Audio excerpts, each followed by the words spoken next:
Welcome to Positivity Island here on Backchannel. I nearly said everyday positivity then. Yeah. My name's Kate Cocker and this is Will Dell, everyone. Hello, good morning. Good morning. I'm feeling a little bit dim in my colouring. You look a little bit. You've Shall relocated, haven't you? I myself up slightly? I think it could be to do with... Oh, radiant. That's the words. I've woken up. I'm on. That was a good trick. I was an echo myself. Kate! Light goes on. Hello and welcome to Positivity Island here on Backchannel. This is the only place that you can listen to, watch and chat live with your hosts. And for the next hour this morning, Will and I are going to hopefully entertain you, bring you positivity, help you maintain a positive mindset. Because you know what, Will? What, Kate? If you've got a positive mindset, you can deal with all the things that are thrown at you. You know, like people teasing you from on stage, that sort of thing. Did that happen to you? No, it happened to Will Smith, didn't it? Oh. So The other all Will. sorts of things can be dealt with if you maintain a positive and calm mindset. And that's what we're here to do with you this morning for the next hour. If you want to take part in the show, and we love it when you get involved, because otherwise we ramble on and it can be twittering nonsense, quite frankly. Yeah. So we want you to help us with our twittering nonsense. All you have to do is ask your Amazon Echo to say hello. So we can do a test now if you want. I'm not going to call her by her proper name. I'm going to call her Eliza. Mm-hmm. So I want you to your Amazon Echo show, use these words. Eliza, say hello. And let's see who gets theirs to work. Let's see. I can tell you, Stacey got it to work. Stacey Yep. said hello, Kate and Will. And Stacey said, nice shirt, Kate. It really matches. It really suits you. It really matches my mouth. It really matches your mouth, which is okay. And Doug said, hi, Kate and Will. Hi, Doug. I'm back. Did you miss me, Doug? It's been an hour. I left you alone for an hour with Liv. Now I'm back. Oh, have you been on telly this morning? I was already? hanging out with Hayley this morning. Channel. Yeah. Were you and Hayley to this morning? It was, yeah. And what happened with you and Hayley this morning? Oh my goodness, all kinds of stuff. We did an intense round of true or false. We talked about Eurovision a little bit. Eurovision is that on the way? It's coming up very soon. Didn't you know the Cher did Eurovision? Yes. Oh, okay. I was watching Derry Girls the other day. Have you seen Derry Girls? I love Derry Girls. I know. I've not watched seen the that first much of it, but season. it's so funny. I'm in a time warp. I'm a bit behind. But what's really funny watching it is that I was that age in that time in the 90s. Yes. And so the other day when Gina G, ooh, just a little bit, ooh, a little bit more, came on, I knew the dance. Amazing. And that was our last, I think we won Eurovision with that one. Or did we? No, we didn't. I don't think so. It was the Katrina and the Waves one, I think Yeah, we won that was Eurovision the with, one. wasn't it? Oh, you're right. Anyway, You Sonny with said... Eurovision, and I Yeah. knew the Wigfield dance as well. There you go. I was showing my Good. daughter. She was like, "Sit down now." Stop it, Mum. Embarrassing. I feel that. Sonny said, good morning. Morning, Sonny. I turned my protein shake into a spiced chai latte, and I'm not sure if I like it yet. What are you drinking this morning on Positivity Island? What's your drink? I've brought water because I've we got didn't have any water. fizzy pop in the house. Mine's in my little flask that says Will on it. Oh, that's how you know that it's. That's how I know that it's mine. I mean, nobody else sure has it's not- one. Nobody else Oh, at my Will. house has one. My sister mate- doesn't even have one. Oh, really? Yeah.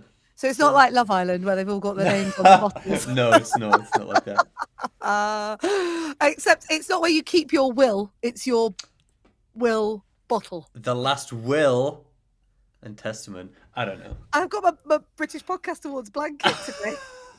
Of course you have. Are you chilly? Like- It matches your top as well. I know, and it's got that fluffy inside, and it's working really well for me because the cat now likes it enough that she comes and sits on my lap. That's nice. But also she doesn't claw through my jeans. We like that. So, Keep your thighs intact. But yeah, it's the British Podcast Awards one. Look. Oh my goodness. Okay, I'm going to ask you a question, and Yeah. you don't have to answer it. Did you steal that blanket? I did. Okay, great. I didn't just steal this one, Will. I stole 4. Can I have one? No. Oh, They okay. have good homes already. No, it was last year's awards. We did it outside. They did picnic blankets. Yes.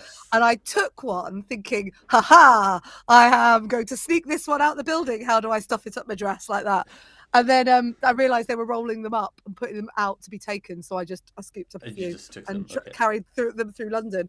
And I take them paddleboarding with me now. But now I've moved into the office, and obviously we're now trying to save some pennies because all the energy prices have gone up. Yes. I can't just have my fan heater blowing. So I've got myself a little blanket. That's and a I good like it. idea. That's a good It's very idea. appropriate. I really think. want to Right. knit one. Sunny says that blanket looks like a dream. It is, Sunny. It really Dream is. blanket. And welcome Mark, who's just joined the stream as well. Listen, if you're saying, Eliza, say to your Amazon Echo show and it's not responding, then you can go to backchannel.tv and leave yourself a message and notes there. Now, every Thursday, we've got so much for on the show for you today. So much happening. Potato news. Yeah. Dolly Parton news, as Obviously. always. Well, it's good potato news, good Dolly Parton news, good Gordon Ramsay news. Got it all in there. It's all happening. Got a great quiz for you, so you're going to find out some stuff about all sorts of places and things. There might be a statement-related question in there as well. And Will's statement is here. So Will's statement will be coming up very soon. You have to pay attention to Will's statement, because if you get a question about Will's statement right on Tuesday, then you can win some stickers. Prizes. Stickers. We like it.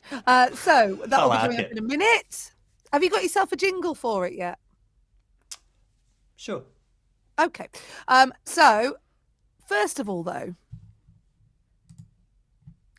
it's Everyday Positivity time. So this week on Everyday Positivity, it's been lots of nuggets of positivity for you. This is a daily podcast that you can find if you wherever you get your podcasts. Just search for Everyday Positivity with Kate Cocker. And today has a very calming theme. How helpful is your self-talk when something goes wrong? The reason I ask this is because I've become a bit aware recently about how our emotions get in the way of our self-talk. What do I mean by this? Well, say you're nervous about something, or you're scared about something, or someone says something that triggers you, that makes you go, no, that's not true. And you get that emotional surge. Usually it's some form of stress hormone, probably adrenaline or cortisol. And what happens is I certainly feel like my whole cheeks flush, my arms feel hot, I don't know what to say, I'm worried I'm going to say something stupid or something I might regret. And then I just end up in a bundle of nerves. And none of it is of any use whatsoever. At that point, the inner voice goes, come on, you're okay. Let's move on now. Pull yourself together. Come on. And it's of no help whatsoever. Because you know what's happening? Your emotions are now flying. Your hormones are raging. And that emotional being that you truly are has lost control inside of your mind and inside of your body. So that means that those kind of pull yourself together type of words don't really work because you've already gone. What can actually work is reassuring yourself. So imagine that you're a child and you have lost something, or you're really upset about something and you don't know why. And if you were with that child, you'd probably end up saying something like, it's okay, you're safe, you're going to be all right, let's just bring this down, make it simple, and we'll get through it. So today, I want you to deploy some self-soothing for that inner child. I want you to cut yourself some slack, if you like. And instead of thinking that, everything's going to be okay, you actually look after yourself in a way that you need to. With everything is going to be okay. You've got this. Take a breath. You're safe. What are your self-soothing words? I think they're probably it's not as bad as you think. I think I might be a catastrophizer. Most of us are catastrophizers. Because can you explain catastrophizing? Catastrophe is when you you might call it spiraling. You're like, oh well, if this is happening, then this might happen, and it's so much worse, and things kind of get Well, let me put it to you like this. Say you lose a shoe, right? You're walking around the house, you've lost a shoe, and you're walking around. Catastrophizing would be you're always losing all of your shoes. Yeah. Whereas the reality is you can't find one shoe, and Mm-hmm. you're going to find it in a minute. So, and this is what really leads, like, my soothing thing is, okay, like what do you actually know to be true? Yeah. What's actually happening Yeah, here? Or catastrophizing is you've lost one shoe, Mhm. and your brain goes, if you can't find this shoe, you're never going out ever again. You can't leave the house because you can't find your shoe. You've only got one Can't shoe leave your you've house lost because your you shoe. can't find your shoe. You're such an idiot. You're always losing your shoes. So it's like catastrophizing is kind of making a mountain out of a molehill, I guess. Yes, yeah, making a volcano out of a molehill. Making a giant molehill. And I think we could all be very good at that. But it's one of the things that we can really do is we can find words. It's like, oh, that person was someone might be rude to you. I've got a really good example of this. Like, it's like someone's rude to you or someone says something and you're catastrophizing is nobody likes me or nobody understands me. It works really well in politics, this chunking up language, this catastrophizing. It's like big enough language that it can mean anything to anyone, but we're very good at taking a very small truth and turning it into a very big grand statement. Grand statement of lies. Yeah. Just to stress ourselves out because we like to go like that. Oh goodness. God. Oh goodness. So your soothing words are, sorry, I've wanged on there. So my I guess my soothing words would be, it's not as bad as you think. It's not as bad as you think. Yeah. That's good step one line. Then what would you say? What's actually going on? What's actually going on? What do you know to be true? Okay, good. And you'd say it in a calming, soothing tone, not... I wouldn't say, what do you know to be true? Yeah, come on. Say, it's not as bad as you think. It's not as bad as you think. What do you know to be true? I say, it's not as bad as you think. What do you know to be true? What do you know to be true? What are your soothing words, Kate? I have really gone for you're safe. That's a nice one. It's a really, and I've used it on other people as well. Because your insides are terrified. Your insides are going, I can't, everyone hates me, like that. And I think if you can say, it's okay, you're safe. Yeah. It's like reframing doesn't always work because you can get yourself into such a state that reframing sounds really unreal. So reframing means you could say, oh, I can't find my shoe. Yeah. But reframing is I've got one shoe. I wonder where the next one could be. You know, it's like at least I've not lost both of the shoes. Yeah. And I think, you know, when we're trying to pump positivity into people, it can sometimes, they call it toxic positivity, isn't it? Where it's like, it's almost a step too far. It's like, sometimes I say to people, write a list of what you're brilliant at. But if your state is, I'm not very good at anything, it's very hard to get to, what am I brilliant at? You almost have to take steps. It took a very long time to get to that point. I'm very sorry. No, it's good. So it's about taking small steps towards that positivity. So instead of trying to completely reframe something or sugarcoat something or tell yourself you're the best at it, I like your line of, I'm really stressed out. What was your line? It's not as bad as you think. It's not as bad as you think. What do you know to be true? What do you know to be true? And I think when I say, it's okay, you're safe, it's like, let's just deal with that emotion. When my daughter comes up to me and she's like spiraling, I'm like, right, calm. Let's get you calm first, because if we can't calm you down, then no decisions are being made of any level of productivity. So Stacey says, my parents say to me, it's okay, you're safe. And when I get scared of thunder, I love that I love that your parents are your thunder buddies. Thunder buddies. Thunder buddies. When my granny loses one shoe, she just borrows a different shoe from a different pair. And she's my favourite human today. Wears two different shoes. I love that. Because why not? She's 85, she'll do what she wants. She's had her fashion moment, she doesn't care anymore. Maybe she's making a new fashion moment. Maybe that's the new thing. Mix and match shoes. I do have this about socks. Oh yeah. Stacey's health and safety again. You should always find the other shoe. Everybody knows that. Because she's right, if she's wearing a high heel on one foot and a low heel on the other, could end up in disaster. Yeah. Or she'll just walk in a circle. My 85-year-old granny in stilettos and flip-flops. One stiletto, one flip-flop. That would be that kind of a walk. It would. Where one side goes up and one side goes down. She ends up walking in a circle and can't find her way home, Will. It's because she thinks it's okay to put the wrong socks, shoes on. You want to talk about socks.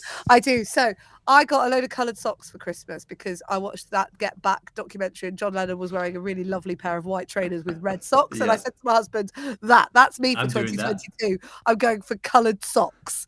So he's bought me a load of coloured socks.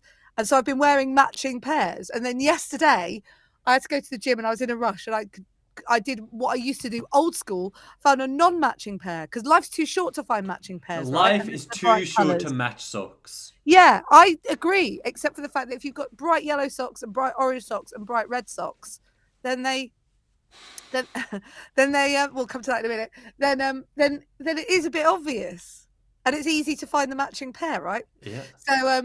So I then put on odd socks, and for the first time ever, I felt weird. Did you feel weird? I did, because I've been wearing matching socks for 3 months. Yeah. 4 months. So yeah, I love it. Stacey's like, everybody knows to match their socks. Come on, pull yourselves together. And Sunny has a great line, which is Stiletto Granny sounds like a Quentin Tarantino film. I love that. Margaret Meeks in Stiletto Granny. Is that your granny's name? Margaret Meeks, yeah.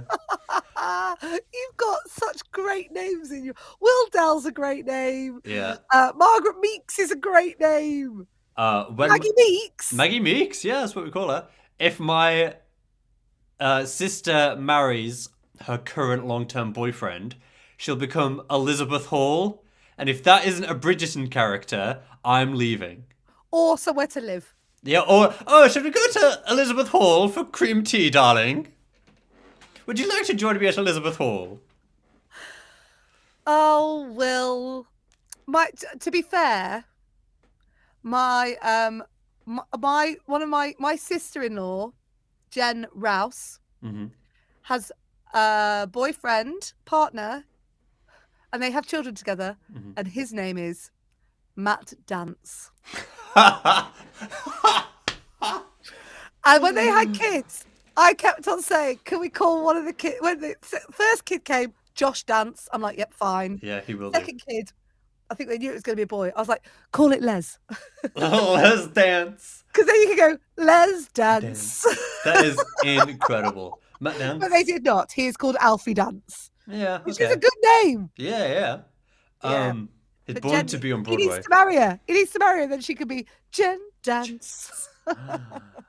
Wow, I love that. Let's Dance is a great name for a kid. Okay, so right now, as the Earth turns on its axis and it goes around the sun, it only takes one statement to straighten things up. It does. Have I catastrophized this enough? Yeah. I think no, I don't think you have. Could you do a bit more, please? Ladies and gentlemen, it's time for Will Dell's statement. You haven't got a jingle. That was it. That was it right there. That's the jingle now. Ladies and gentlemen, respected others, it's come to my attention that some people, are still wearing shorts that come down to your knee. Simply, these are not shorts because they are too long. Now, no one's going to make you wear shorts all the time. I'm not asking for that. But no pair of shorts needs to come down to your knee. It's too long. Some alternative options for long shorts are pants, just normal full-length pants, or just like real shorts with like a 6-inch inseam. That's all I'm asking. Now, if there are long short wearers in your life, I suggest taking swift and decisive action to prevent knee-length shorts from appearing in the public. I will not be taking any questions at this time.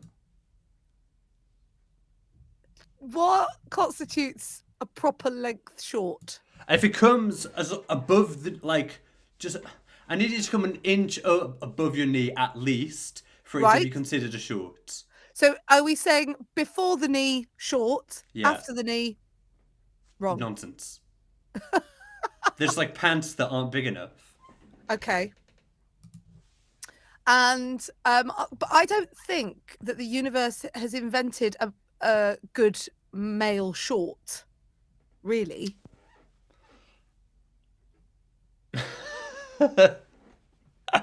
Maybe they haven't, but I think they have. I think you just need to try it harder.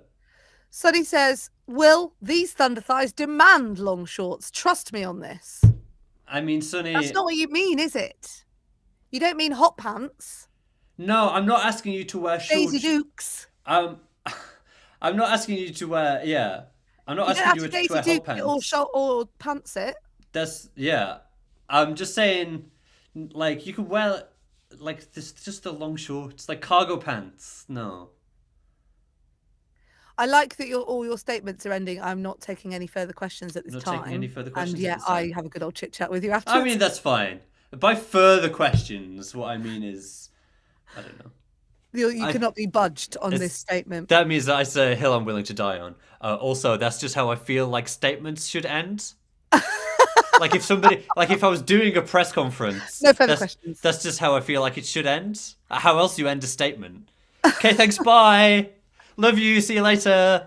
For next Thursday's statement, can I make some production requests? Let's see if Sonny has some production requests as well, because Sonny's our resident producer. Yes.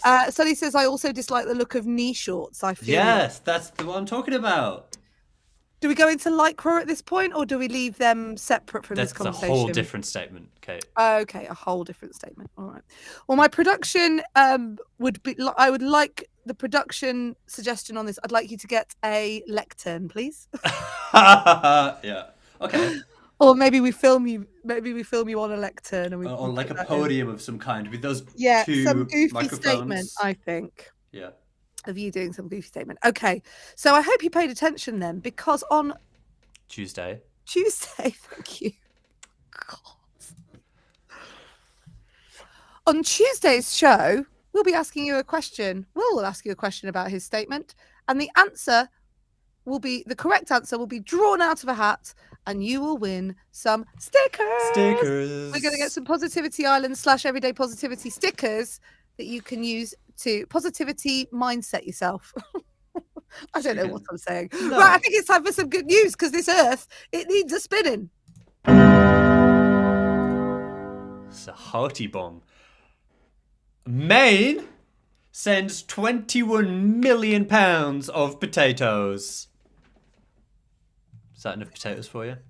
21 million pounds. What are you laughing at? It doesn't make sense. Where does it send them? Well, you're about to find out.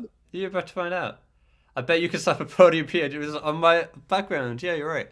I told you Sonny's production vibes were on point. I bet you could slap a podium PNG, which for those who do not have anything to do with any level of online digital photography, stands for PNG is a picture file. You might be used to JPEG, which is also known as a JPG, but this is a PNG with a transparent background on. Well, your overlay will. I know, that's a very good idea, I think. PNG, by the way, stands for penguins, no, giraffes. That's what it stands for. Just in case you were unsure. I think we might have found next week's statement. Right, so... Did you know the Backchannel now introduces who the host is? No. So when you turn it on, does it say, no, I'm Backchannel? I bet it's Riyadh. I bet it's Riyadh too. Like, welcome your hosts. It's Will and Kate. Like that. That's a rubbish impression of Riyadh. Well, it was close enough. Right, okay. Okay, so I need to talk about potatoes. So Maine, the state of Maine, it sent 21 million pounds of potatoes to states like Idaho and Washington, because Maine had tons of potatoes, more potatoes than it knew what to do with, because they had such a massive crop this year. So they shipped them over. the excess over to Idaho and Washington, who had like less good potato weather and were in need of potatoes. So they just sent them some. They sent 21 million pounds of potatoes, travelled 2,500 miles for the first time in 4 decades by rail, because they sent them by rail. It's getting old school, isn't it? I know. This is my favourite part of the story, is that the executive director of the main potato board said, "That's a good chunk of potatoes." I think he missed a trick there. She missed a trick there. He missed a trick there. I don't know who it is. I don't know who it is either. I think they missed a trick there. Because they should have said, "It's a good chip of potatoes." They shouldn't have said that, Kate. What are you typing? I'm trying to look up who the chairperson of the main potato board is. It's very important. Mainpotatoes.com. Very heavy-handed typing. I've just got a loud keyboard. That's a good mash of potatoes. So my question to you, Kate Cocker, yes, is what's your favourite thing to do with the potato? My favourite thing to do with a potato is, I think it's going to be a chip. As in a chip. Like a potato chip, okay. Yeah. Any particular flavour? Or a fry or whatever. I think that's my favourite thing to do with the potato. That and create paint prints with. I do not like that. What's your favourite thing to do with a potato? Mash them, I think. Okay. Well, I think here's the better question. Mm-hmm. If you could only eat one potato for the rest of your life, what potato would that be? What potato would that be? Mine would be... See, mashed potato the texture can be a bit samey. Okay. But like if you got fries, sometimes you get like crispy fries. Sometimes you get like soft fries, which is nice. Variety. Okay. Yep, okay. Doug said, I'm with Will, mashed potatoes, but he also likes a baked potato. I like a baked potato. It just takes so long. It takes ages. The air fryer is a revelation in terms of potatoes. We make homemade chips now, fries now. Oh, that's fun. Fryer. Yeah. I'm going to go for a jacket potato. Okay, nice. A baked potato, nice, yeah. Stacey said, I like mashed potatoes. Stacey's on the mashed potato wagon. Now, there's an extra layer here because my daughter likes a lumpy mashed potato. Do you remember what I was saying about a samey texture? You're leaving a couple of lumps. Not a problem. Not a problem. Can have a smooth, zhuzhed up one, or you can have a lumpy one. I love it. I love it zhuzhed. Doug, another kind I like is Tater Tots. Yeah. I don't know what Tater Tots are. It's kind of like a... Is it little potato squares? They're not necessarily square. They're like soft in the middle and then like fried on the outside, so they're like crispy but also a little soft. Okay. They're made from like a croquette. Like a croquette. It's like a Doug says a kind of like a hash brown, only a cylinder. That's a good way of putting it. A croquette. Yeah, a croquette. My mum has a way to mash in potatoes and put them on a plate for me. Nice. Mums are the best, Stacey, aren't they? So my mum does all the cooking. When we were kids, my mum did all the cooking in their house. Yeah, of course. Apart from my dad, Oh. was the mash man. My mum wouldn't go anywhere near mash. If you want mash, your dad's going to have to make it. Yeah. Mash man. Mash man. Okay. Mash man. Mash man. That's quite good. Now, my daughter likes a lumpy mashed potato. And the other day, you can buy frozen mashed potato now, which comes in little pellets. Mm-hmm. But they're a nightmare. I can never quite get them right. And for some reason, I ended up making one of those into a lumpy. That's a trick. I know. She was like, "Why is this frozen?" This is cold. That's funny. Very funny. Next news. More food news. It is more food news. A middle school kitchen calls on Gordon Ramsay for help after it's short on cooks. So, I need you to... I'm going to try and paint you a picture. Okay. You are Tina Clark, and you run the kitchen at a high school in England. Gosh, it's very busy. I know. It's the start of the day, trying to get everything prepped.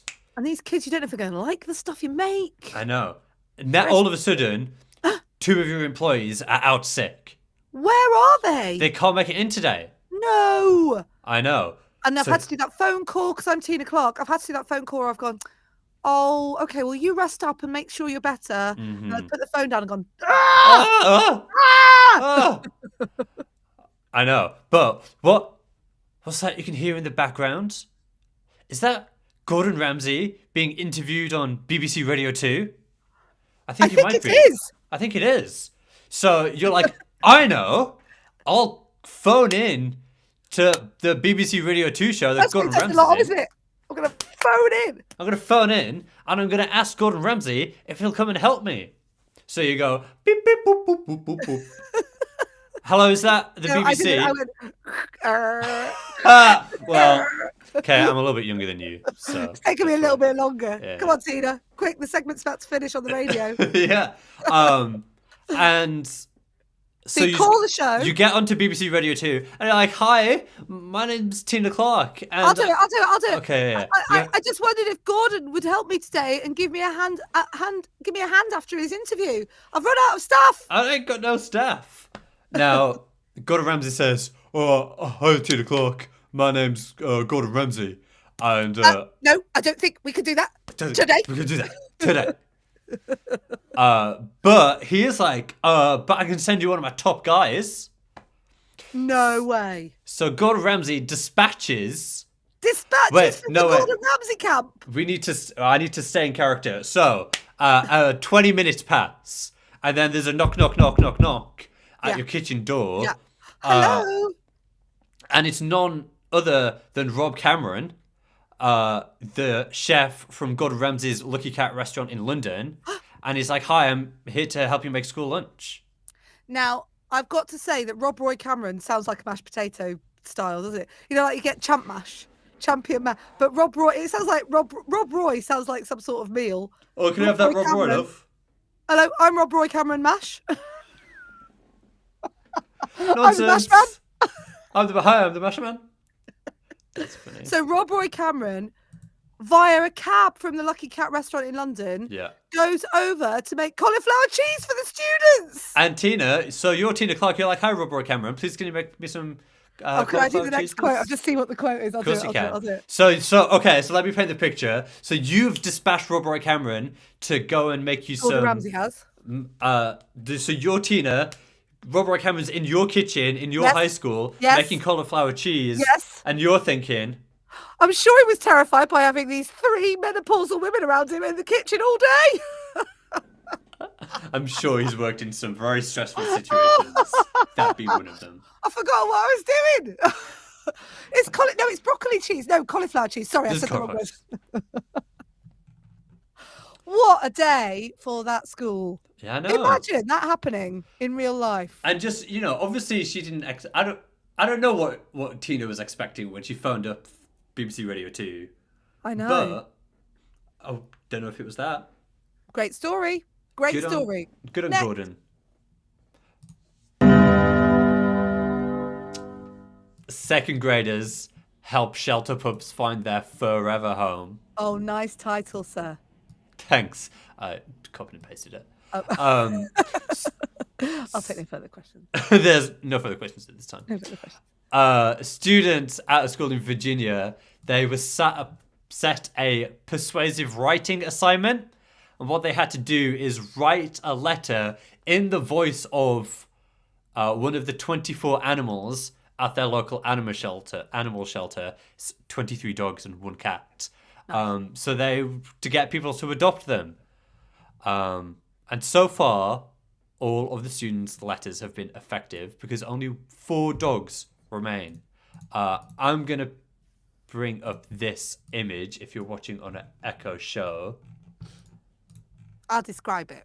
And this is just some of the examples of some of the stuff that they drew. And I just wanted to show you because they're cute kid drawings of animals. Oh, so this one is a little doggy in a little light thing, and it's got like a load of scribbling around it. Yeah. And it's that kind of, oh, It's very that's cute. The text says, "Hello, my name is Sunday Special. I would love to be adopted. I'd love to be adopted. If you adopt me, I hope I'll brighten up your Sundays like the sun." Oh, look for the kids. There they are with the dogs. Let's know the pit bull. Oh. Just imagine second graders and a pit bull, and that's what you've got. So yeah, and it worked. They did this writing assignment in the voice of these dogs to try and get them adopted, and it worked. And a whole bunch of them, like 20 animals, got adopted. No. And I just think that's cute. Yeah. Oh. That's awesome. I know. Oh, cool. Kids making posters is great. Exactly. How much fun. Nobody ever Okay. makes you. Nobody Okay, ever asked you to make a poster. We've got to move quick because we've got quite a bit to do. I know. We've got about 15 minutes left. Oh. So let's get some of this stuff on. Where did it go? Ollie. Everything's very loud today. Dolly Parton's former home is now a wedding venue for brides who couldn't get married because of the wildfires. So, okay, this is a bit of a tenuous Dolly link, but nobody needs to know. A home once owned by Dolly Parton and her family is now a wedding venue for those affected by wildflowers near Fires. No, they haven't affected your wedding. Wildfires near the Great Smoky Mountains National Park. Oh, yes, there's been fires, hasn't there? So if you couldn't have your wedding in that area, you can now get married at Dolly Parton's former home. Now, the guy who currently owns it, his name is Mike. He said Mike has spied an opportunity. he has, very lucrative. But this is what he said. He said, everybody loves Dolly for a reason. It's not by chance. It's not just her skills. It's her humanity, her kindness, her beauty. Yes. I wanted to make sure from my perspective and our family's perspective that we can add a voice to that. Oh. Good job, Mike. I hope he's offering it up for freebies. I think, I don't know. I hope so too. So where would you like to get married? That's not the question you were expecting, is it? Where would I like to? Some big mansion. Positivity Island, obviously. I'll get married on Positivity Island, yeah. Come on, where else? I don't know, yeah, a big mansion, Positivity Island, any kind of tropical beach. No, not a beach, not outside. It has to be inside. Buckingham Palace, an old I want to get married in a castle. I'm going to get married in a castle. Wow. Is that okay? Yeah. Thanks. Stacey said, that's not a decision for Will to make on his own.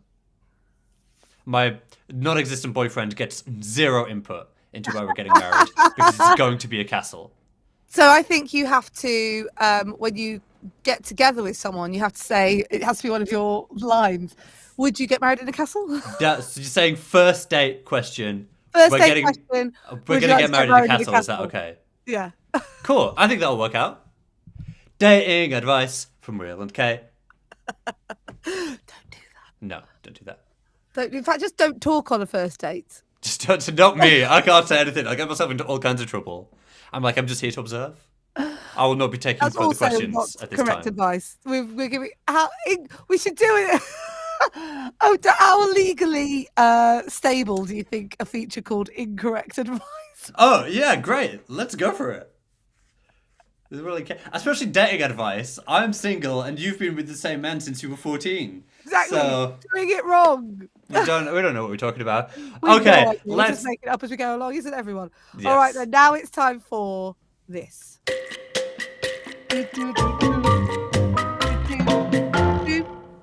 Right, here we go. Can she do it? Is the question. She can. Can she optimistic. do it? Different Yes, aardvark said please. hi, different aardvark. Oh, I've shared the wrong one, haven't I? That's rubbish. Don't do that. I'm nearly there, everyone. I've You nearly got got this. it. Let's try again. Hi to winning. everybody We're who's on the already stream. winning. Pop quiz. Share. Good job. Correct slide.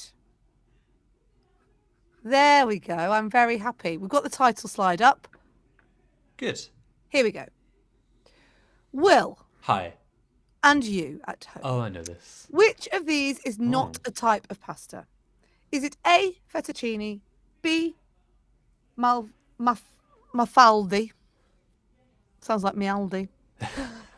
C, cavatappi. D, bombolini. Bomboloni. That's hard. That's actually quite hard, isn't it? Okay. If you think it's fettuccine, then Eliza say A. If you think it's mafalda, Eliza say B. If you think it's cavatappi, Eliza say C. If you think it's bomboloni, Eliza say D. Which of those is not a type of pasta? Okay, so fettuccine is definitely You a said type. that with a little My voice undropped. Did you hear that? Yeah. It unbroke. Fettuccine. It's 8 again, all of a sudden. Fettuccine is definitely a type of pasta. Bomboloni, I think, is utter nonsense that you've just made up, Kate Cocker. Okay. So I'm going to say the bomboloni D is not a type of pasta. Sunny agrees with me. I think Stacey agrees with me. Doug said C. It's not a type of pasta. Different aardvark said hi. C. Is it C? Is it D? It is D. Bomboloni is an Italian-filled donut and is eaten as a snack food and dessert. And Will, here are some now. Oh, I thought you'd arranged it so that some would show up at my desk. Oh, no, sorry. Oh, What element is represented by the symbol PB in the periodic table? I know this. Is it A, titanium, B, phosphorus, C, iron, D, lead? If you think it's titanium, Eliza say A. If you think it's phosphorus, Eliza say B. If you think it's iron, Eliza say C. If you think it's lead, Eliza say D. I think I know. Oh, do you now? Yes, I do. Sunny said, donut. Stacey said titanium. What is the chemical symbol for donut on the periodic table? It's yeah. MM. Yeah. You are correct. The symbol Okay, we've got one titanium. What do you think it is? Got Doug saying titanium. PB. I think it's D, lead. Ooh, Sunny's saying A. Everyone's saying A. Let's see what Will says. Let's see if Will says is right. It is right. It's lead. Yeah. Gosh, it's used for all sorts of lead. We're just getting rid of a lead pipe in front of our house. Are you really? Yeah. Got rid of it. Got rid of it. Next question.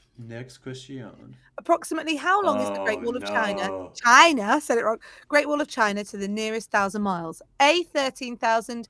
B, 11,000. C, 9,000. D, 7,000. Rubbish at these type of questions. If you think it's 13,000, it's Eliza say A. 11,000, Eliza say B. 9,000, Eliza say C. 7,000, Eliza say D. I'm rubbish at these type of questions. I'm going to pluck something in the middle. I'm going to say B, 11,000. Somebody help me out. Anyone? It's probably pretty long. Look at Sunny sharing the donut lettering symbol, on the periodic table. Sunny saying D, 7,000. There was enough time there for Sunny to have Googled that. Yeah. Doug says B, Doug 11. says B. Oh, Stacey says A. No one knows. Have you said C, Will? I've said C9, yeah. Okay. So between us, we're bound to get it right. Let's see who the greatest is. It's 13. Sunny. Good job, Sunny. That's Sunny really is long. the greatest. The Great Wall of China was constructed in the 7th century. I mean, we think we're old in the UK, but the 7th century, man. Apart from defence, other purposes of the Great Wall have included border controls, allowing the imposition of duties on goods transported along the Silk Road, regulation or encouragement of trade, and the control of immigration and emigration. It's amazing what a wall can do, isn't it? It's a good wall. It's one of the top walls. I've got a great one. Marina Abramovich broke up with her other half. Do you remember this? The artist, Marina Abramovich, broke up with her husband by one of them starting at one end of the Great Wall of China, one of them started at the other. They walked all the way, met in the middle, and then parted company. Wow. And that's how they marked the end of their relationship. Okay, that seems like a good way to go. Sunny said, "I'm doing my Sunny said she didn't Google it because she's already multitasking, doing her morning chores on Animal Crossing. And How dare I insinuate that she's Googling things? And Sonny also said, yeah, I assume 7,000 miles was already pretty impressive for that time period. Yeah, right. Okay. But I watched Moon Knight yesterday, and there's this shot right at the end of Moon Knight of the pyramids in Egypt. Oh, yeah. And I turned to Louis and went, imagine seeing them for mountains outside your room, outside your hotel room. And like, they're massive, aren't they? And people made them. Yeah, people. Or did they? Or Was it aliens? was it frogs? Right. Next. I can't find the button. There we go. What is the capital of Australia? Australia, by the way, has opened up to be to host the Formula One weekend. Great. It's in my Google Calendar. Good to know. Have I told you about this? I don't think so. I've got a new obsession with Formula One thanks to... There's a Netflix documentary in the UK called Drive to Survive, which is all about Formula One, which is like, I think the NFL did one, which is all about the NFL because it's Formula One is its own brand. You get this really amazing amount of access to all the teams. And so now I'm obsessed with Formula One and I've got all the races in my calendar. So it's in Australia this weekend. First one since 2019 because of the pandemic. What is the capital of Australia? But what I want to know is, what is the capital of Australia? Is it A, Canberra, B, Sydney, C, Melbourne, D, Victoria? If you think it's Canberra, Eliza say A. If you think it's Sydney, Eliza say B. If you think it's Melbourne, Eliza say C. If you think it's Victoria, Eliza say D. Judy's jumped in. Hi, Judy. Thanks for being Hi, here. Judy. Oh, Judy. Nice to have you. Judy thinks it's Victoria. I think it might be A, Canberra. Okay. I'm going to have to speed the process along and say, yes, fine. you're correct. It is Canberra. Oh, Okay. Sonny's saying B, Sydney. Said B. It's very Canberra. confusing, this, because Sydney is like one of the main places, but it is actually Canberra. Yeah. The only reason I know is because I have a friend who lives in Australia and she keeps telling me. So this is brilliant. Following a long dispute over whether Sydney or Melbourne should be the national capital, a compromise was reached. The new capital would be built in New South Wales so long as it was at least 100 miles from Sydney. The capital city was founded and formally named as Canberra in 1913. Okay. Core goodness blimey me. Okay, next question is very appropriate. In what country was a Hawaiian pizza invented in? I know this. Is it A, Hawaii, B, Italy, I nearly said, C, Italy. Canada, or D, Spain? If you think it's Hawaii, Eliza say A. If you think it's Italy, Eliza say B. If you think it's Canada, Eliza say C. If you think it's Spain, Eliza say D. Quick, Will, what do you think it is? I think it's C, Canada. Do you? Yeah.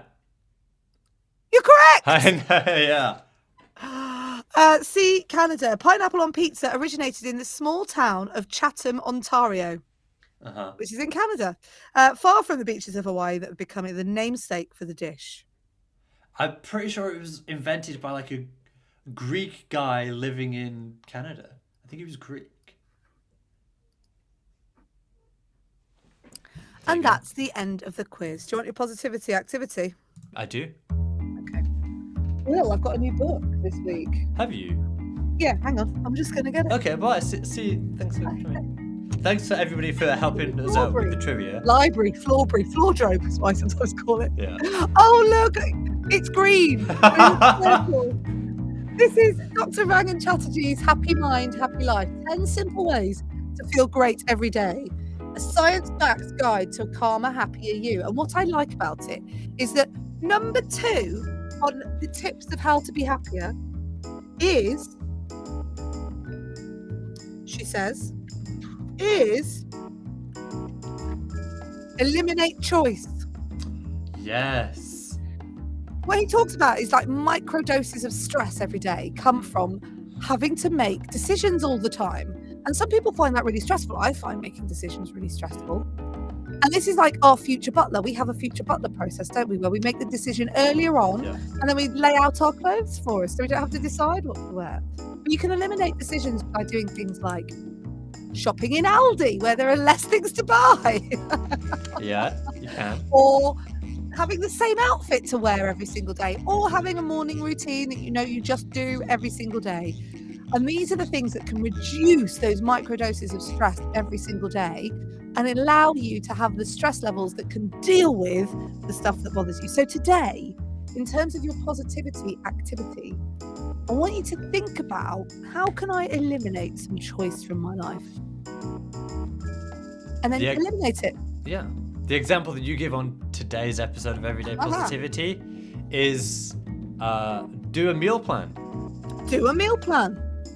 I'm a big meal planner, and it helps me because I know what I'm gonna have every day. I know, like today, I woke up this morning, I went, what's for dinner tonight? I know it's chicken, sweet and sour chicken. My husband cooked it. Louis can make the rice. Boom. Amazing. Dinner's done. Don't have to think about it later. I know what's happening. The kids have got into the habit of saying, what's for dinner tonight, Mum? And I go, oh, it's dinner. I was so bad as a kid. I would say we would be eating dinner, and I'd say, Mum, what's for dinner tomorrow? Dinner and food is such an event through the day. Anyway, so eliminate some choice. So reduce some of your decision making for the day, and it will help you to reduce the levels of stress that you experience. That's it from us today. Make sure you're with us on Tuesday so that you can hear the question about Will's statement about shorts. Mm-hmm. If you can play along, answer the question, and you get it right, you go into the draw to win some stickers. Coming up at 10 a.m. Eastern American time is Jam and Renee. At 12 noon, it's the Anthony Davis Show. At 2 p.m., your pal Hal with Hal Rodnick. And at 4 p.m., it's Mario Smith. Have a lovely weekend. We'll see you back on Tuesday. Don't forget you can check us out on Everyday Positivity, wherever you get your podcasts. You have 100% got this.